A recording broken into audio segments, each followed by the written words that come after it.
அப்பா வேலை செய்யற இடத்த சொல்ல தயங்குவாங்க. எங்க அப்பா செக்யூரிட்டியா வேலை செய்யறாருன்னு சொல்ல மாட்டான். ஏன்? கௌரவ குறைச்சலா இருக்கும். அவர் செக்யூரிட்டியா வேலை செய்யலப்பா, உன் லைஃபுக்கான செக்யூரிட்டியை கொடுத்துட்டு இருக்காரு. ஞாபகம் வச்சுக்கோ, ஞாபகம் வச்சுக்கோ. ஒவ்வொரு வீடாக சென்று உங்கள் தாய் வேலை செய்வது வெறும் வயிற்றை கழுவுவதற்காக அல்ல. நாளைக்கு எந்த வீட்டிலும் நீ வேலை செய்யக்கூடாது, ராஜாவாக நிற்க வேண்டும் என்பதற்காக. நீங்க யோசிச்சு பாருங்க, சின்ன வயசுல இருக்கிறப்ப கோயில் திருவிழா போறீங்க. சின்ன வயசுல கோயில் திருவிழா போறோம் எல்லாரும். கோயில் திருவிழா போறப்ப அப்பாவோட தோள் மேல உட்கார்ந்து இருக்கீங்க, அம்மாவோட இடுப்பு மேல உட்கார்ந்து இருக்கீங்க, போயிட்டே இருக்கீங்க. போற வழியில இருக்கிற கடையில எல்லாம் ஒரு பொருள் கேட்போம். கரெக்டா? அம்மா பிபி வாங்கி கொடு, அம்மா பலூன் வாங்கி கொடு, அம்மா பஞ்சு முட்டாய் வாங்கி கொடு, அம்மா கரும்பு ஜூஸ் வாங்கி கொடு, அம்மா அப்பளம் வாங்கி கொடு. அந்த அம்மா காதே கொடுக்காம நடந்து போய்கிட்டே இருக்கும்.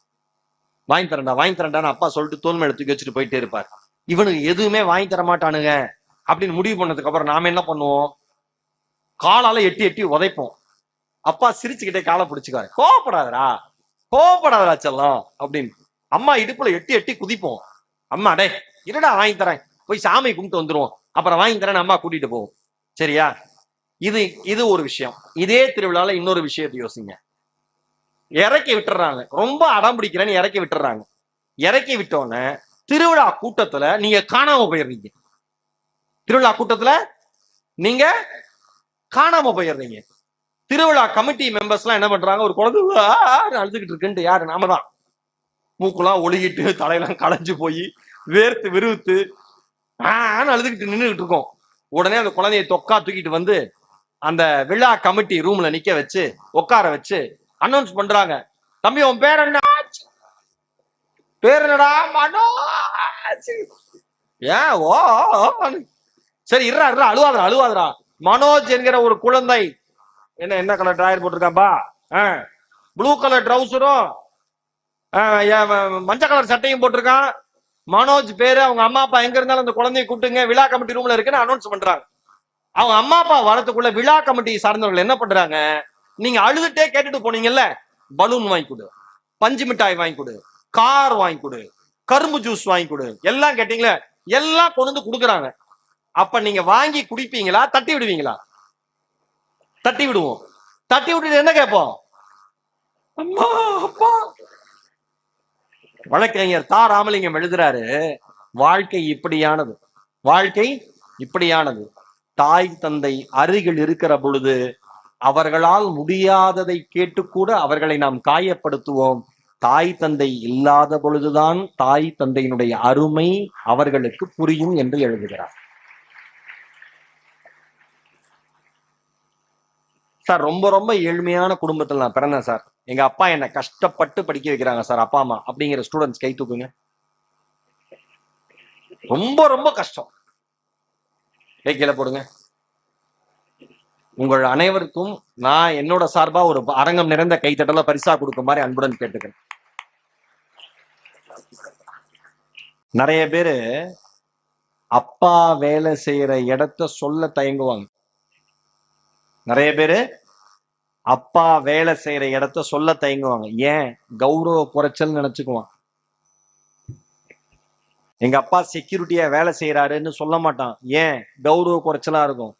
அவர் செக்யூரிட்டியா வேலை செய்யலப்பா, உன் லைஃபுக்கான செக்யூரிட்டியை கொடுத்துட்டு இருக்காரு. ஞாபகம் வச்சுக்கோ, ஞாபகம் வச்சுக்கோ. எங்க அம்மா 4-5 வீட்டுக்கு போய் பாத்திரம் தேய்ச்சி எங்களை படிக்க வைக்கிறாங்க அப்படின்னு பொண்ணுங்க சொல்லாது, பசங்க சொல்ல மாட்டாங்க, வெக்கப்படுவானுங்க. எங்க அம்மா வீட்டு வேலையெல்லாம் செஞ்சுதான் எங்களை படிக்க வைக்கிறாங்கன்னு. ஒண்ணு சொல்லவா? ஒவ்வொரு வீடாக சென்று உங்கள் தாய் வேலை செய்வது வெறும் வயிற்றை கழுவுவதற்காக அல்ல. நாளைக்கு எந்த வீட்டிலும் நீ வேலை செய்யக்கூடாது, ராஜாவாக நிற்க வேண்டும் என்பதற்காக. சார், இதை நினைக்கிறப்ப எனக்கு உடம்பு வந்து சிலுக்குது, கொஞ்சம் நெகிழ்ந்து போறேன். நம்ம ஊர்ல மீத்தேன் எடுக்கிறதுக்கு 10,000 அடி 5,000 அடி உள்ளுக்குள்ள போய் மீத்தேன் எடுக்கிறதுக்கு தான் கருவி கண்டுபிடிச்சிட்டான். மனித கழிவுகளை வெளியே எடுத்து கொட்டுவதற்கு இந்த கருவியை கண்டுபிடிக்கல, செப்டிக் டேங்க் உள்ள போறதுக்கு.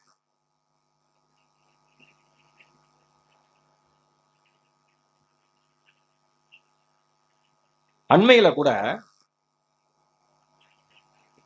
ஒரு 3 சகோதரர்கள் செப்டிக் டேங்க கிளீன் பண்ண இறங்குறப்ப அந்த விஷ வாயு தாக்கி இறந்து போயிட்டாங்க. பேப்பர்ல இது ஒரு செய்தியா நம்ம படிக்கிறோம்.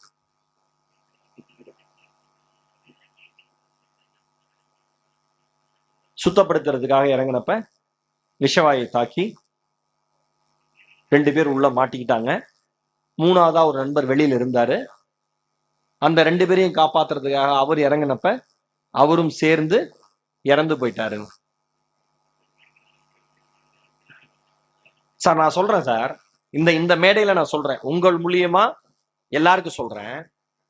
எங்க அப்பா கலெக்டரு, எங்க அப்பா டாக்டரு, எங்க அப்பா இன்ஜினியரு, எங்க அப்பா வந்து பெரிய டிபார்ட்மெண்ட் ஸ்டோர் வச்சிருக்காரு, எங்க அப்பா பிசினஸ் பண்றாரு அப்படிலாம் சொல்றதை விட 1000 மடங்கு கோடி மடங்கு பெருமை எது தெரியுமா?